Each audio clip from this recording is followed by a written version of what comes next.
बिस्मिल्लाहिर्रहमानिर्रहीम। अस्सलाम वालेकुम। आज हम math 9th class exercise 9.1 start करने लगे हैं science group. Question number 2, question number 1 पहले सॉल्व कर चुके हैं, तो क्वेश्चन नंबर 2 की स्टेटमेंट रीड आउट करते हैं। Let P be the point on X axis. फ़र्ज़ किया कि पॉइंट पी एक्स एक्सिस के ऊपर वाक़या है विद एक्स कोऑर्डिनेट ए, जिसका कोऑर्डिनेट ए है, and Q be the point on Y axis with Y coordinate B. Q एक पॉइंट है जो कि वाई एक्सिस के ऊपर है जिसका कोऑर्डिनेट बी है, as given below. Find the distance between P and Q. तो ये कहा गया है पी एंड क्यू के दरमियान में जो डिस्टेंस है वो फाइंड आउट करें। तो एक्स एक्सिस के ऊपर वाई की वैल्यू 0 होती है, वाई एक्सिस। तो ये चूँकि हम जब भी कोई ऑर्डर पेयर को शो करते हैं तो फर्स्ट एलिमेंट एक्स एक्सिस का होता है, सेकंड एलिमेंट वाई एक्सिस का होता है। तो ये गिवन है एक्स कोऑर्डिनेट ए, एंड यहाँ पे जो वाई कोऑर्डिनेट वो 0 होगा, और यहाँ पे वाई एक्सिस के ऊपर एक्स कोऑर्डिनेट 0 होगा और वाई कोऑर्डिनेट बी पहले से गिवन है। तो डिस्टेंस फार्मूला जो हमने ड्राइव किया हुआ है वो हम पहले लिखते हैं। इस डिस्टेंस फार्मूले की मदद से ए और बी की वैल्यू को फाइंड आउट किया जाएगा। देखें, ये फार्मूला है x2 minus x1 whole square plus y2 minus y1 whole square. ये सब वैल्यू का है स्केयर रूट। तो ये बनेगा पी क्यू, क्यू का first element x2 minus x1, मतलब क्यू सेकंड कोऑर्डिनेट है, सेकंड जो पॉइंट है इसका x की वैल्यू क्या है, ये 0 माइनस p की value a whole square plus y2 हमारे पास क्या होगा, q का पॉइंट सेकंड पॉइंट होगा y2 b माइनस y1 होगा p का सेकंड एलिमेंट, p का सेकंड एलिमेंट 0 है। तो ये वैल्यू बनेगी, इनके ऊपर स्क्वायर रूट का साइन आएगा, तो ये बन जाएगा। माइनस का स्क्वायर भी पॉजिटिव होता है इसलिए लिखेंगे A square plus B square whole square root. तो ये इसका फार्मूला बनेगा। आप ये क्वेश्चन को सॉल्व करने के लिए ये डायरेक्ट ये फार्मूला भी यूज़ कर सकते हैं क्योंकि स्टेटमेंट में कह दिया गया है, लेकिन समझाने के लिए आपको ये थोड़ा सा ड्राइव किया है। अब हम ए और बी की वैल्यू को पुट करते हैं। तो ए की वैल्यू क्या है 9, तो ए की जगह पे 9 लिखें, 9 स्क्वायर प्लस बी की वैल्यू 7 है, 7 स्क्वायर होगा होल स्क्वायर रूट। 9 का स्क्वायर होगा 81, 7 का स्क्वायर होगा 49। तो 81 49 130 बनेगा। इनको ऐड किया तो 130 बन गया। इसके फैक्टर बनाए 130,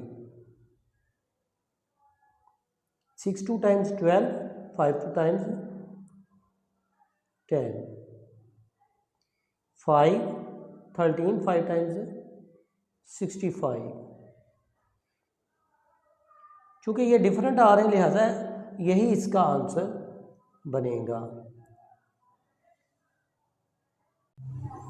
क्वेश्चन नंबर 2 का 5th पार्ट, जिसमें ए की value square root of 2 and B की वैल्यू 1 दी गई है। तो वही फार्मूला लगाना है हमने जो पहले लिखा था पी क्यू, यानी दो पॉइंट्स के दरमियान में जो डिस्टेंस हमने फाइंड आउट करना है। तो अभी अभी हमने ये किया था कि A square plus B square whole square root इसके इक्वल है ये। तो ए की वैल्यू आपके पास है स्क्वायर रूट ऑफ 2, क्योंकि ए के ऊपर स्क्वायर है इसलिए यहाँ पे भी स्क्वायर लिखेंगे, प्लस बी की वैल्यू आपके पास 1 है तो 1 का स्क्वायर होगा, होल स्क्वायर रूट। आपको पता है कि स्क्वायर रूट के साथ कैंसिल आउट हो जाएगा तो ये 2 आएगा, 1 का स्क्वायर 1 ही होता है, तो ये बन जाएगी वैल्यू स्क्वायर रूट ऑफ 3। तो ये 2 पॉइंट्स P एंड Q, इनके दरमियान में ये डिस्टेंस है। बाकी जो पार्ट्स हैं वो इसी तरह के हैं, मिलते जुलते हैं, वो आप खुद करें। जहाँ से नहीं समझ आती वो ज़रूर बताएं, इंशाल्लाह आपकी हेल्प की जाएगी। एक्सरसाइज 9.2 शुरू करने से पहले different shapes of triangle and different shapes of quadrilateral, इनके बारे में जानना बहुत ज़रूरी है। तो पहले ये स्टार्ट करते हैं different shapes of a triangle. Start करते हैं equilateral triangle. If the lengths of all the 3 sides of a triangle are same then the triangle is called an equilateral triangle. तो पहले तो आपको ये पता होना चाहिए कि ट्राइंगल क्या होती है। एक ऐसी closed figure having 3 sides is called a triangle. मतलब एक ऐसी क्लोज शक्ल जिसकी 3 साइड्स हों उसको हम ट्राइंगल बोलते हैं। और एक ऐसी ट्राइंगल जिसकी ऑल साइड्स लेंथ में इक्वल हो जाएं उनको बोलते हैं इक्विलेटरल ट्राइंगल। जैसे फ़र्ज़ करें कि ये हमारे पास शेप है ट्राइंगल की ABC। अगर हम डिस्टेंस फार्मूला अप्लाई करें इनके ऊपर तो distance of AB is equal to distance of BC is equal to distance of AC। तीनों का डिस्टेंस सेम आ जाए तो फिर हम ये कहेंगे कि ये जो कोऑर्डिनेट्स हैं ये इक्विलेटरल ट्राइंगल के हैं। तो इसके बाद है आइसोसेल्स ट्राइंगल।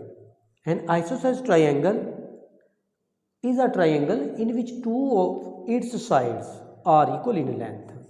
तो एक ऐसी ट्राइंगल जिसकी 3 साइड्स में से 2 साइड्स आपस में बराबर हों उसको कहते हैं एन आइसोसेल्स ट्राइंगल।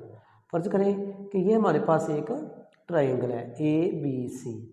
अगर हम इनका डिस्टेंस फाइंड करें A से लेकर C तक, B से लेकर C तक, A से लेकर B तक, मतलब तीनों साइड्स का, तो उनमें कोई सी 2 साइड्स का डिस्टेंस सेम आ जाए तो वो आइसोसेल्स ट्राइंगल है। जैसे ये एक शेप है AC BC के इक्वल है तो इसकी 2 साइड्स बराबर हैं, इसलिए ये एक आइसोसेल्स ट्राइंगल है। Right angle triangle, a triangle in which one of the angles has measure equal to 90 degree is called a right angle triangle. मतलब एक ऐसी ट्राइंगल जिसमें एक एंगल 90 डिग्री का आ जाए उस तरह की ट्राइंगल को राइट एंगल ट्राइंगल कहा जाता है। जैसे कि ये एक एंगल B जो कि 90 डिग्री का है तो ये हमारे पास एक राइट एंगल ट्राइंगल है। Scalene triangle, a triangle is called a scalene triangle if measures of all the 3 sides are different is known as scalene triangle. मतलब एक ऐसी ट्राइंगल जिसकी तमाम की तमाम मतलब तीनों साइड्स लंबाई में डिफरेंट हो वो स्केलेंट ट्राइंगल होती है। जैसे कि ये हमारे पास ABC जो एक ट्राइंगल है, length of AB, length of BC and length of AC तीनों ही डिफरेंट हैं, तो ये हमारे पास एक स्केलेंट ट्राइंगल है। डिफरेंट शेप्स ऑफ ट्राइंगल के बारे में हम पढ़ चुके हैं। अब हम पढ़ते हैं डिफरेंट शेप्स ऑफ क्वाड्रिलेटरल। जैसे ही ये हम कंप्लीट कर लेंगे फिर एक्सरसाइज 9.2 स्टार्ट की जाएगी, फिर क्वेश्चन सॉल्व करने में आसानी होगी और पता भी होगा कि हमने क्या फाइंड आउट करना है। चलिए स्टार्ट करते हैं। Scale, a scale is a closed quadrilateral figure in which lengths of all sides are equal and measure of each angle is 90 degree. इसमें यह कहा गया है कि स्केल एक ऐसी क्लोज्ड 4 साइडों वाली शक्ल को कहते हैं जिसमें तमाम साइड्स की जो लंबाइयाँ हैं बराबर होती हैं और ईच एंगल 90 डिग्री का होता है। जैसे फर्ज करें कि ये हमारे पास ए बी सी डी एक क्लोज्ड क्वाड्रिलेटरल है, तो देखें इनमें ईच एंगल 90 डिग्री का है और ऑल साइड्स लेंथ में इक्वल हैं। तो ये हमारे पास एक स्केल है। Rectangle, a rectangle is a closed quadrilateral figure if its opposite sides are equal in length. Number 2, the angle at each vertex is of measure 90 degree. इसमें यह कहा गया है कि रेक्टेंगल एक क्लोज्ड चार साइडों वाली शक्ल को कहते हैं जिसमें ऑपोजिट एंगल्स, ऑपोजिट साइड्स, जैसे ये A B and D C, opposite sides length में इक्वल हो और ईच एंगल 90 डिग्री का हो। जैसे पैरेललोग्राम,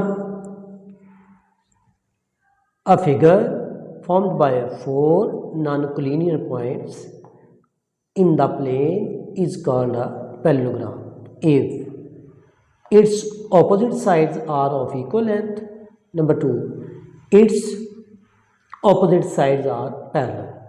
इसमें यह कहा गया है कि अगर कोई एक 4 नॉन-कोलिनियर पॉइंट से जो एक शक्ल बनती है, शेप बनती है किसी भी प्लेन में, तो उसको पैरेललोग्राम कहा जाएगा अगर इसकी ऑपोजिट साइड्स लंबाई में आपस में बराबर हों और ऑपोजिट साइड्स पैरेलल भी हों। जैसे फर्ज करें हमारे पास ये ए और बी, डी और सी, डी सी और ए बी दो ऑपोजिट साइड्स पैरेलल हैं, लेंथ में भी इक्वल हैं, and A D B C ये भी ऑपोजिट साइड्स हैं और लेंथ में इक्वल भी और पैरेलल भी हैं, और ये ए बी और डी सी ये भी पैरेलल हैं, लेकिन इनमें ईच एंगल 90 डिग्री का नहीं होता। कोई भी एंगल 90 डिग्री का नहीं होता। अगर 90 डिग्री का एंगल आएगा इसमें ईच, तो ये एक रेक्टेंगल बन जाएगी। तो ये हमारे पास शेप जो है पैरेललोग्राम की है।